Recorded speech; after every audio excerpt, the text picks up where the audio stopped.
এই যে দেখতেছেন আজকে আমাদের তাকিয়া হাফেজে ইসলামিয়া মাদ্রাসায়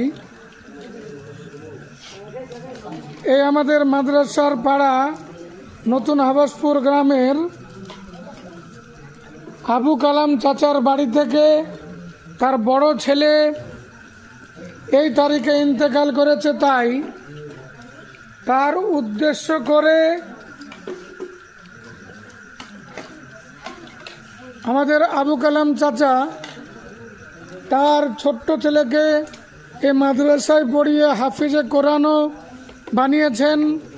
হাফিজ মোহাম্মদ ইসরাইল শেখ তার বড় ভাই এই তারিখে ইন্তেকাল করেছেন। আজকে হলো নভেম্বর মাসের 2 তারিখ। আজকে তার ইন্তেকালের ডেট। তার ইসালে সওয়াবের জন্যে প্রত্যেক মাদ্রাসার প্রায় 218 জন ছাত্রের জন্যে খাবারের ব্যবস্থা করেছেন। এই যে আপনারা ভিডিওতে দেখতে পাচ্ছেন, শুধু আজকে খাবার এভাবে খাওয়ানো হয় না, প্রত্যেক দিন আমাদের এই মাদ্রাসায় ছেলেদেরকে 4 টাইম খেতে দেওয়া হয়। প্রথম টাইম সকালে নাস্তা দেওয়া হয় ঘুগনি মুড়ি, 10:30টার সময় ডাল ভাত, ডাল সবজি ভাত।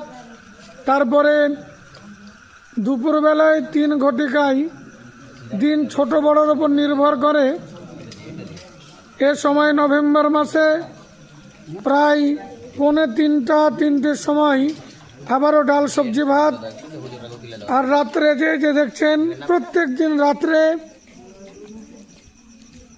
মেসে 184টা ছেলে খায়, বাদবাকি ছেলেগুলো জায়গায় আছে, তাদেরকে খাওয়ানো হয়। এ সুন্দর দৃশ্য আপনারা দেখছেন। এরা সবাই তাকিয়া হাফেজিয়া মাদ্রাসার ছাত্র।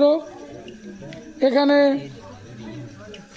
আমাদের শিক্ষক মণ্ডলীদের মধ্যে একজন হাফিজে কোরআন হাফিজ মোহাম্মদ সামিরুল ইসলাম, তিনি আমাদের মাদ্রাসার জেনারেল শিক্ষক মাস্টার ইমরান আলী মহাশয়, ইনি